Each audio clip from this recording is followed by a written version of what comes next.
Hi, this is Sonya. I want to show you how to roll out your calves with a roller. Sit on the floor, put your mid-calf on the roller.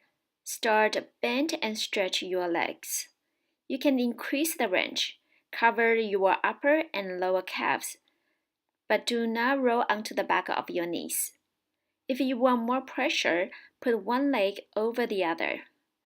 Sometimes too much pressure will cause your body to tense up more and defeat the purpose.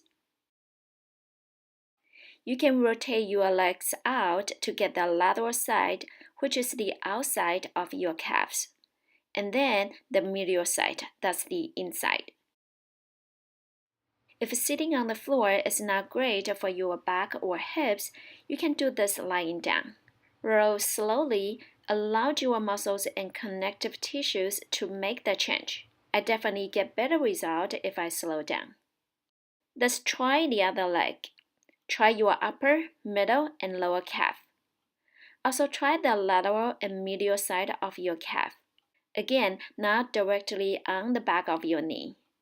Sometimes rolling out calves can also help with your feet. Everything is connected in our body. Rolling out is not only to feel good, it helps to hydrate our soft tissues, reduce tension and tightness, and condition our body.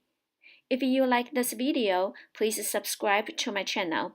I do weekly upload to share information that helps to condition our body. Please like and share this information. Always love your comments. Thank you for your watching. See you in the next one.